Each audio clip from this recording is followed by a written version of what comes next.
Perbarui ilmu Islam kamu bersama Religiuan di tv1news.com dan TV1 Connect.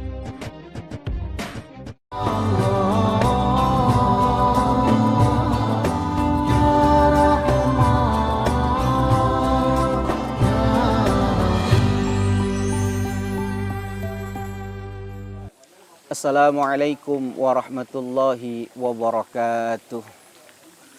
Alhamdulillahilladzi hadana lil imani wal islam wa khassana bi syari'ati sayyidina Muhammadin khairil anam wa as'aluhu salamata minan naqami wal wafati alal iman.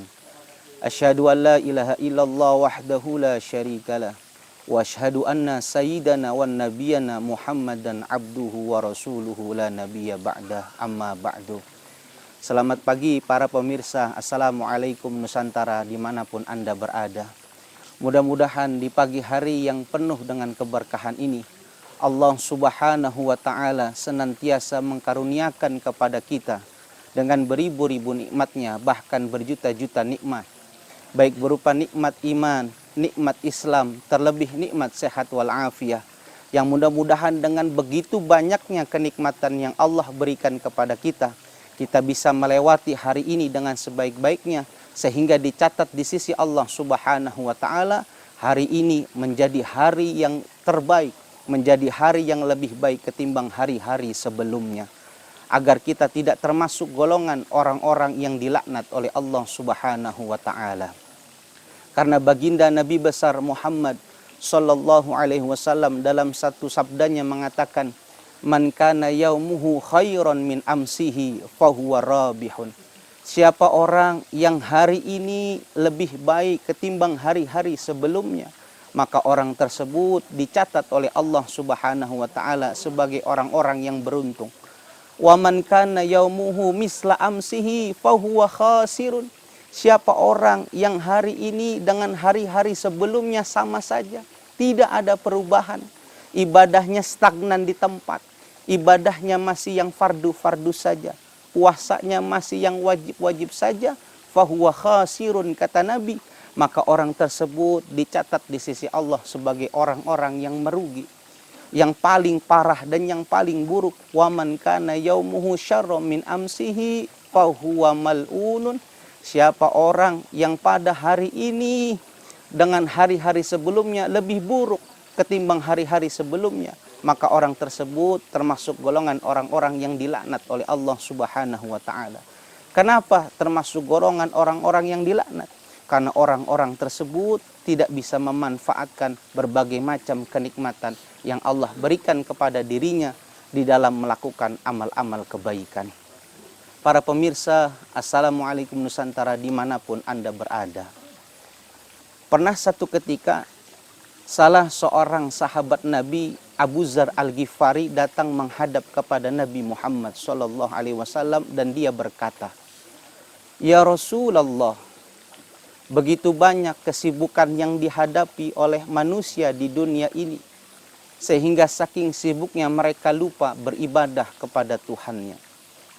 Pedagang sibuk dengan dagangannya, petani sibuk dengan ladang dan sawahnya, pengusaha sibuk dengan usahanya, pejabat sibuk dengan jabatannya."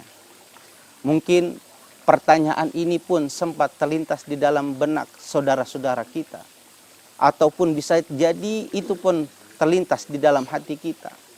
Kadang kita suka berpikir, hari ini lebih banyak kita mengejar urusan-urusan duniawi kita, mengejar urusan dunia ini, sehingga terkadang kita lupa untuk mengejar, sehingga kita lupa di dalam mencari amal-amal kita untuk bekal kita nanti di negeri akhirat.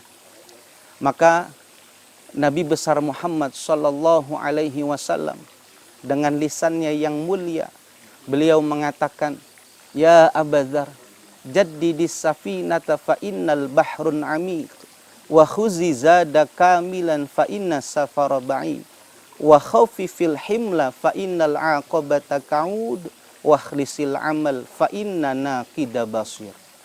Ya Abu Dzar, perbaharuilah perahumu karena lautan cukup dalam. Persiapkanlah perbekalanmu semaksimal mungkin karena perjalanan yang cukup jauh. Ringankan barang bawaanmu karena mendaki cukup tinggi.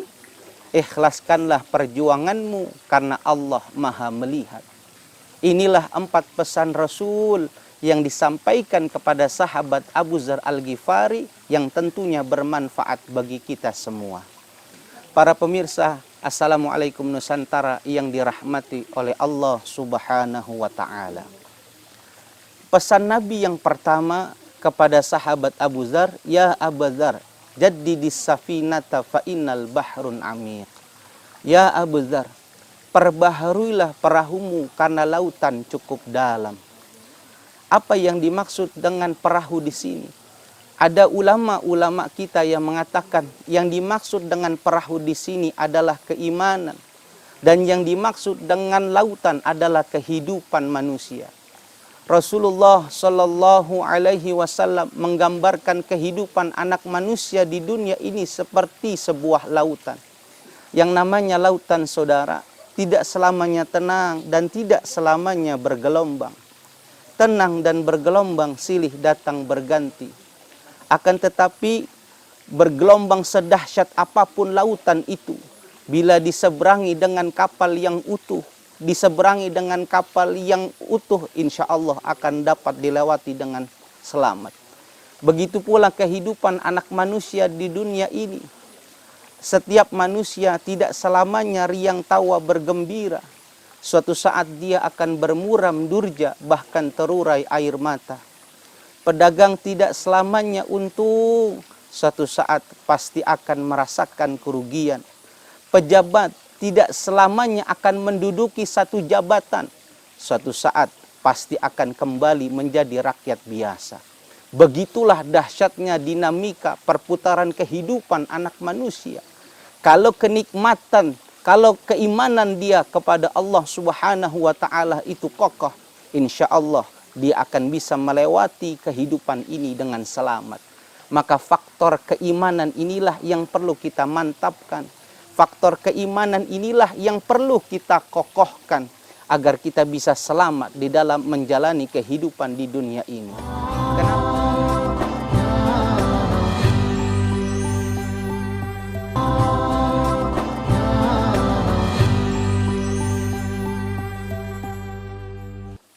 Para pemirsa, Assalamualaikum Nusantara yang dimuliakan Allah Subhanahu wa Ta'ala.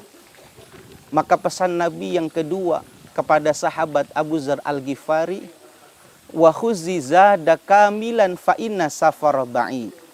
Ya Abu Dzar, perbanyaklah amal-amalmu karena perjalanan yang cukup jauh. Perbanyaklah pembendaharaanmu untuk menghadapi kehidupan di dunia ini. Karena kehidupan anak manusia yang terlahir di dunia ini cukup panjang. Tidak kurang kita akan melewati 5 fase kehidupan. Yang pertama fase alam arwah, ketika Allah menciptakan ruh kita. Yang kedua fase alam arham, alam kandungan ibu selama 9 bulan 10 hari. Yang ketiga fase alam dunia sebagaimana yang kita rasakan saat ini. Maka kalau hari ini para pemirsa menyaksikan acara Assalamualaikum Nusantara, maka pada hari ini kita sudah berada di fase yang ketiga, yaitu fase di alam dunia. Dan kita akan memasuki fase alam yang keempat, yang disebut dengan fase alam barzakh. Bila hayat direnggut maut, bila ruh telah dicabut daripada jasad dan tubuh kita. Kapan terjadinya alam barzakh? Ketika orang-orang yang cinta kepada kita, ketika orang-orang yang sayang kepada kita, keluarga kita, mengumumkan di masjid dan di musola dengan mengatakan inna lillahi wa inna ilaihi raji'un, telah pulang ke rahmatullah, dan diiringi dengan nama kita. Lalu kita dimandikan, kita dikafani, kita disolati, dan kita dikuburkan. Maka ketika wajah ini ditempelkan di liang lahat, ditutup dengan papan dan diuruk kembali dengan tanah, maka pada saat itulah kita memasuki alam barzakh, alam kesendirian. Tidak ada yang menemani kecuali catatan-catatan kebaikan yang kita lakukan di dunia ini. Sehingga tidak salah ketika sahabat Abu Bakar As-Siddiq radhiyallahu an mengatakan, "Man dakhalal qabra bila zadin faka'annama raqibal bahra bila safinatin." Siapa orang yang masuk ke dalam kuburan tanpa membawa perbekalan yang cukup, maka dia digambarkan seperti seseorang yang mengarungi lautan tanpa menggunakan perahu. Sekuat apapun dia bertahan, pasti akan jatuh ke dalam dasar lautan. Begitulah kejadian seseorang bila sudah berada di alam barzah. Keluarga yang mencintai dirinya, anak-anak yang menyayangi dirinya, ketika sudah meninggal dunia, maka keluarga kita akan meninggalkan kita. Harta benda yang kita cari di dunia ini yang bersusah payah, bahkan habis waktu kita untuk mencari harta-harta tersebut. Ketika kita sudah meninggal dunia, maka akan direbutkan oleh anak-anak dan keluarga kita. Jabatan-jabatan yang kita dapat, kebanggaan-kebanggaan selama ini yang kita miliki, ketika sudah meninggal dunia, maka jabatan itu akan terlepas di dalam diri kita. Oleh karena itu saudara, alam barzah ulama banyak mengatakan dan memberikan gambaran kepada kita.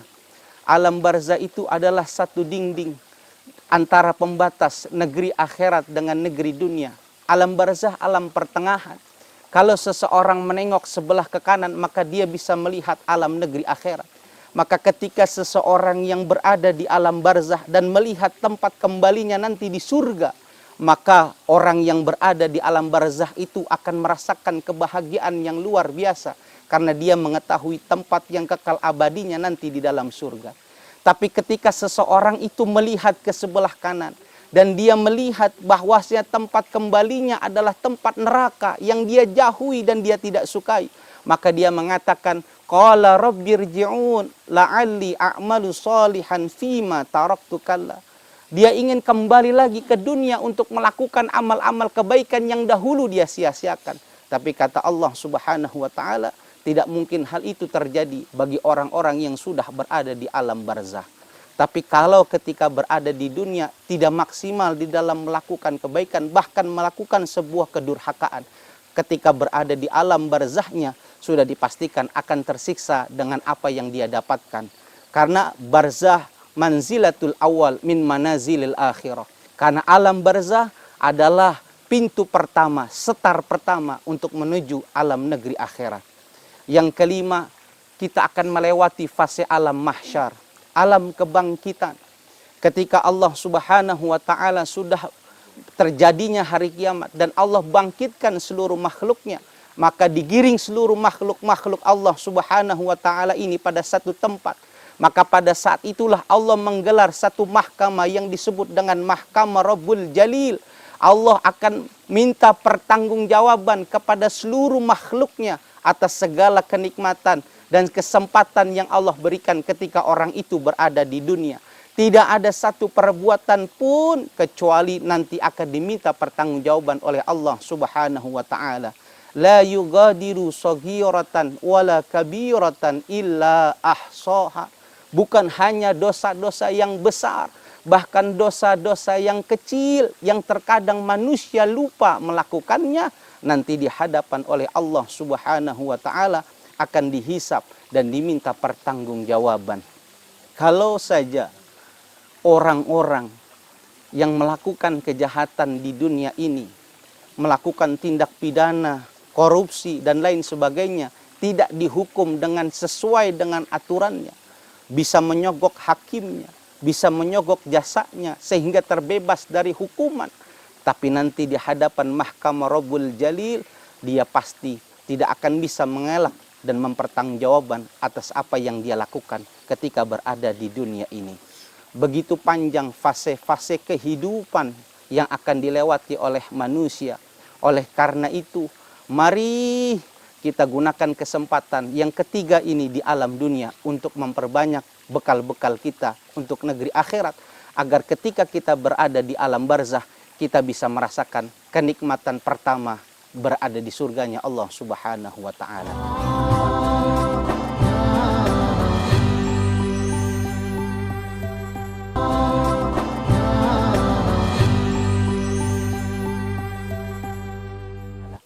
Para pemirsa, Assalamualaikum Nusantara yang dimuliakan oleh Allah Subhanahu wa Ta'ala. Yang ketiga, pesan Nabi kepada sahabat Abu Dzar adalah wa khaffifil himla fa innal aqabata ka'ud. Ringankan barang bawaanmu karena mendaki cukup tinggi. Apa yang menjadi beban kita orang yang hidup di dunia? Yang menjadi beban kita bersama adalah dosa-dosa yang kita lakukan, kemaksiatan, kedurhakaan yang kita lakukan. Oleh karena itu ringankan dosa-dosa kita dengan bertaubat kepada Allah Subhanahu wa Ta'ala. Baginda Nabi besar Muhammad sallallahu alaihi wasallam mengatakan, kullu bani Adam khata'un wa khairul khata'i at-tawwabun. Setiap anak Adam pasti pernah melakukan kesalahan, dan sebaik-baiknya orang yang salah adalah orang yang bertaubat kepada Allah Subhanahu wa Ta'ala. Orang bilang kita manusia itu bukan pelaku dosa. Bisa jadi kita ini tengkulak dosa. Orang yang tidak pernah terlepas dari melakukan sebuah kesalahan. Tapi yang menjadi permasalahan besar buat kita bukan sebanyak apa dosa dan kedurhakaan yang kita lakukan di dunia ini, tapi sejauh mana kita, secepat mana kita bertaubat dan mohon ampun atas setiap kesalahan yang kita lakukan. Sebesar apapun kedurhakaan, sebesar apapun kesalahan yang dilakukan setiap anak manusia, kalau dia ingin bertaubat kepada Allah Subhanahu wa Ta'ala, insya Allah, Allah pasti akan mengampuni seluruh kesalahan-kesalahannya. Inna rabbaka wasi'ul maghfirah. Sesungguhnya Tuhanmu Allah Subhanahu wa Ta'ala maha luas pengampunannya. Para pemirsa yang dimuliakan Allah Subhanahu wa Ta'ala, kita pernah melihat salah seorang ulama, Al-Imam Abu Fida Ismail, di dalam kitab tafsirnya pernah menceritakan ada sosok seorang anak manusia yang melakukan kedurhakaan, yang melakukan kesalahan luar biasa, membunuh 99 orang. Inilah yang diceritakan oleh oleh sahabat Sa'id yang diceritakan oleh sahabat Nabi Muhammad SAW. 99 orang dia bunuh. Maka dia tanya kepada penduduk setempat, di mana letak orang alim? Aku ingin bertanya kepadanya. Maka ditunjukkanlah kepada rahib. Maka dia tanya kepada rahib tersebut, saya sudah membunuh 99 orang. Apakah Allah Subhanahu wa Ta'ala bisa mengampuni dirinya? Maka rahib itu mengatakan, tidak akan Allah mengampuni dirimu, karena sudah banyak kesalahan yang kau lakukan. 99 kau membunuh orang. Lalu orang itu membunuh rahib tersebut sehingga genaplah 100 orang yang dibunuhnya. Lalu dia tanya lagi, di mana letak orang alim? Maka ditanya kepada orang alim yang ditunjukkan, bisakah Allah mengampuni dosa-dosanya? Maka orang alim itu mengatakan, jangankan 100 orang, sebesar apapun kesalahan yang dilakukan, kalau orang-orang itu benar bertobat, Allah Subhanahu wa Ta'ala pasti akan menerima taubat seseorang. Dan yang terakhir, pesan Nabi Muhammad SAW adalah ikhlaskan perjuanganmu karena Allah Maha melihat. Ikhlaskanlah seluruh amal-amal ibadahmu hanya karena dan untuk Allah Subhanahu wa Ta'ala. Karena sesungguhnya hanya pahala ibadah yang ikhlas itulah yang diterima dan merupakan pahala yang terbesar di sisi Allah Subhanahu wa Ta'ala. Ikhlas ini perlu kita pelajari. Ikhlas ini perlu kita pelajari. Kita perlu belajar dari ungkapan yang disampaikan oleh Imam Zunnun al-Misri. Kalau orang itu ikhlas, bisa kita lihat tandanya. Yang pertama, istiwa'ul madhi wa dhammi minal amma, yaitu samanya pujian seseorang maupun samanya pujian dan cacian seseorang terhadap dirinya tidak mengurangi dan tidak menambah amal ibadahnya. Yang kedua, wa nisyanu ru'yatul a'mali fil a'mal. Dia melupakan seluruh amal-amal kebajikan yang dia lakukan. Yang terakhir, waqtidha'i thawabil amali bil akhirah, dan dia berharap seluruh amal-amal perbuatan yang dia lakukan nanti dibalas langsung oleh Allah Subhanahu wa Ta'ala tanpa menginginkan dibalas di dunia. Inilah tanda-tanda orang-orang yang ikhlas di dalam beramal. Mudah-mudahan 4 pesan yang disampaikan Nabi kepada sahabat Abu Dzar bermanfaat bagi kita semua dan kita bisa mengamalkan di dalam kehidupan kita sehingga kita bisa melewati fitnah di dunia ini dengan selamat. Mudah-mudahan apa yang saya sampaikan bermanfaat bagi kita semua. Subhanakallahumma wa bihamdi asyhadu an la ilaha illa anta astaghfiruka wa atubu ilaik. Assalamualaikum warahmatullahi wabarakatuh.